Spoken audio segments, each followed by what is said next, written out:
part of the reason that people go watch anti-heroes and villains is because there's a part of them crying out for the incorporation of the monster within them, which is what gives them strength of character and self-respect, because it's impossible to respect yourself until you grow teeth.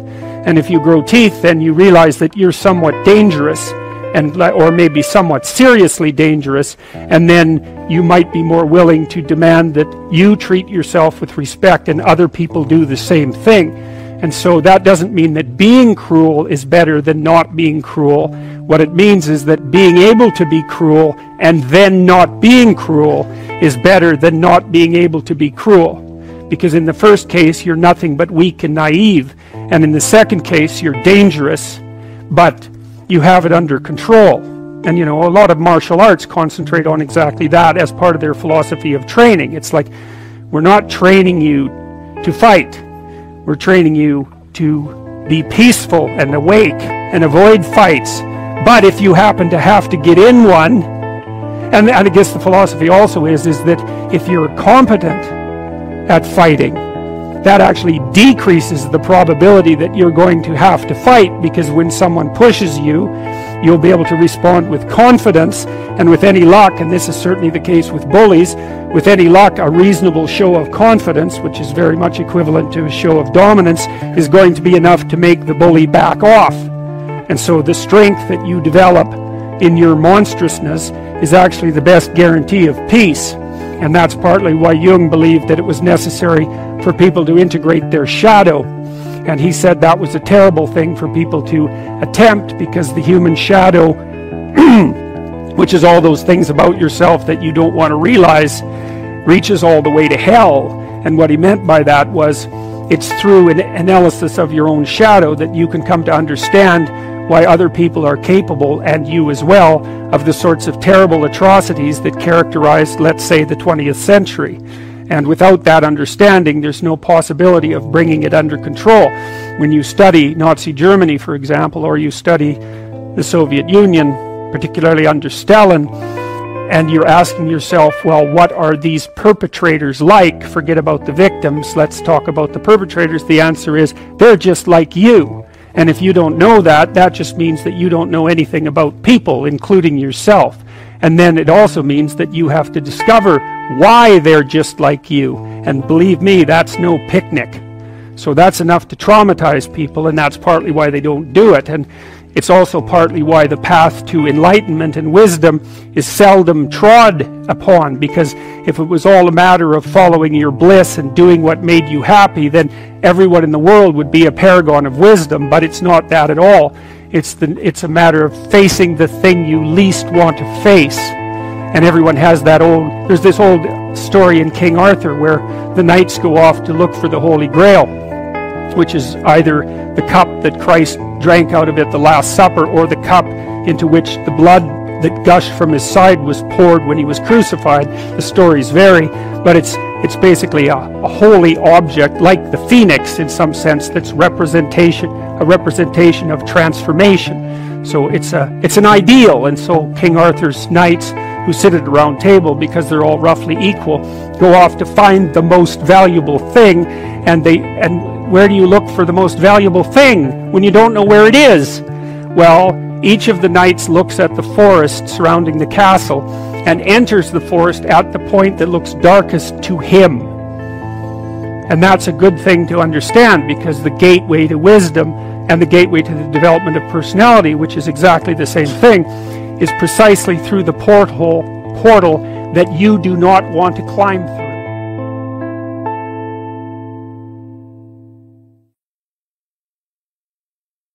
What are you afraid of? Well, okay, you're afraid of everything. Well, let's get something specific you're afraid of. Well, I'm afraid of an elevator. Okay, an elevator. So I have a client, she's afraid of elevators. The elevator door opens, she goes, "That's a tomb." And I thought, oh, wow, I thought it was an elevator. But for you, it's not a bloody elevator. It's death. And so that's what you're afraid of. It's worse than that. You're afraid of being trapped inside there in the dark, alone, not knowing if anyone is going to rescue you, stuck there with your damn imagination, freaking out. It's like, and if that's not, and then maybe you have a heart attack because you're so terrified and you die. It's like, so That's the elevator. Well, it's no bloody wonder that no one's going to get into something like that. And then maybe underneath that is your distrust in the mechanisms of society, right? Because, you know, a normal person, those weird creatures, they'll get an elevator, what the hell, they don't care. And partly it's because they have an implicit belief, even if the thing stops, somebody will come along and rescue them. And usually you don't even think about it, right? It's like, oh, what the hell, it's an elevator. It's like, the danger is invisible to you. And it's partly because you implicitly trust the structure. And so maybe you go into the unconscious presuppositions of the person who is terrified of the elevator and the subways, and you find out they have a real problem with trusting authority. And that's partly why they don't get along with their husband, and why they've never been able to stand up for themselves. So then you say, okay, well, you're afraid of the damn elevator, but it's not an elevator, it's a tomb. And the tomb is partly you, and it's partly the elevator, and partly your unconscious mind. And so, well, what can you handle? Can you go and look at an elevator from 10 feet away? It's like, yes. Okay. How about 9 feet away? Yes. 5 feet? Yes. 4 feet? No. Okay, no problem. 4.5 feet. We're going to go from that elevator. We're going to look at the damn thing until you're bored of it. Because that's what we're trying to... You should be bored of the elevator. Because then you're not afraid of it, obviously. It's like, it's an elevator. You just don't notice it, right? All these things around here that you don't notice. I'd take you out of here and ask you what color the walls are. You haven't got any idea. You know, I suspect for most of you, there's not a chance you'd be able to identify the gender of the person who's sitting next to you, unless you know them. It's like, you just don't remember anything. And why should you? Everything works. Like, you don't have to pay attention to it. It's like, is that staying up? Yeah, it's still up. Yeah, it's still up. It's still up. And it's like, really? No. No, you get bored of that real quick, and so then you just ignore it. But the agoraphobic has had that veil of ignorance torn away, and what they see behind it is mortal threat. And so that's really what you're helping them deal with. And so this week they're 4.5 feet from the elevator. Next week they're a foot from the elevator. And the week after that, the horrible gates of hell open, and they look inside, and they don't run. And so, hey, they're tougher than they thought they were. And that's what you're teaching them, actually. You're not teaching them that the world isn't dangerous. Because that's a stupid thing to teach someone. Bloody right, the world is dangerous. It's terrifying. And sometimes people they realize that. And the veil lifts. And they see horror everywhere. And then they can't move. They hide at home. They cower at home. Because everything has become a predatory domain. And so what you teach them is, you're not as much of a rabbit as you think. And part of that is that you help them grow some teeth so that they can go home and have that fight with their husband that they should have had 25 years ago. And it happens very frequently with agoraphobic clients, that you get them so they can go on the damn elevator, and they can go on the subway, and they can take a taxi. Maybe they learn to drive. Wow. They get some autonomy, and then they're a little tougher, and so then they can stand up for themselves, and they go back, and like, their husband might not be very happy with any of this. Really, it depends on what sort of guy he is. You know, if he's a real tyrant, he might be just perfectly happy that he's married to someone who, you know, is afraid of her own shadow, because then she won't ever leave. And so that's a nasty little story, and believe me, it's not uncommon. So she gets tougher by facing what she fears. And what she finds out is there's a hell of a lot more to her than she thought. And that's really what happens when you do behavior therapy with someone who's agoraphobic. It isn't really that they get less afraid, it's that they get braver. That's way different. It's because brave is alert and able to cope. Naive is there's no danger. It's like, oh yeah, right, there's no danger. Jesus, what a stupid theory that is.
thứ xa xôi, không màng về tình ái muôn nơi. Sống cho lựa chọn kiếp đây thôi, đâu quan tâm gì chuyện đời. Thế mà lại ngâm tương tư, ông tầm bà mũi xe tơ. Đêm nằm trộm nhớ mơ mơ về ai. Thì ra anh yêu rồi, từ ánh mắt nụ cười, từ đôi môi gọi mưa sao xuyến lòng anh. Thì ra mê em rồi, ngày hay đêm ôm lời, chỉ nghĩ đến em thôi. Đó là do anh đã yêu rồi, anh đã yêu rồi, anh đã yêu rồi. Oh, oh, anh đã yêu rồi, anh đã yêu rồi, anh đã yêu em mất rồi.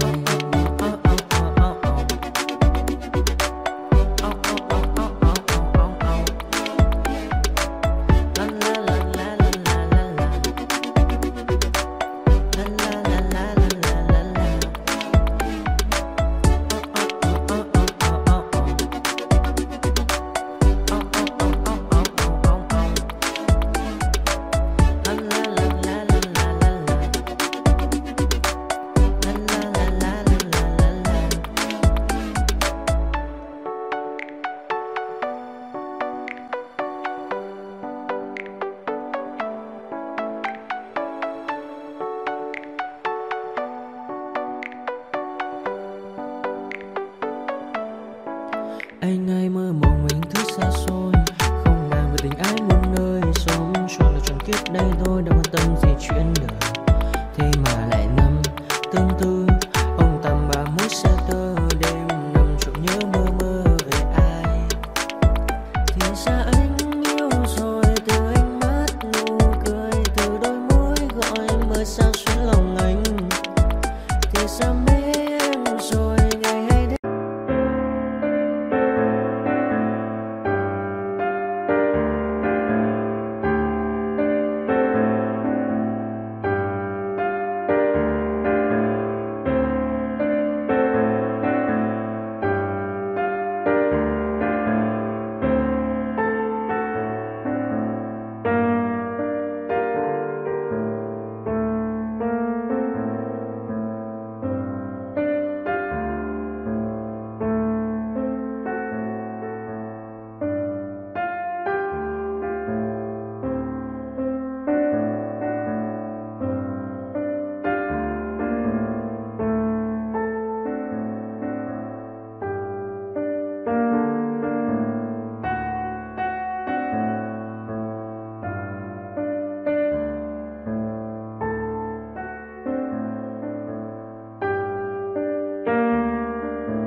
yeah, we want retribution. Oh yeah, we want retribution.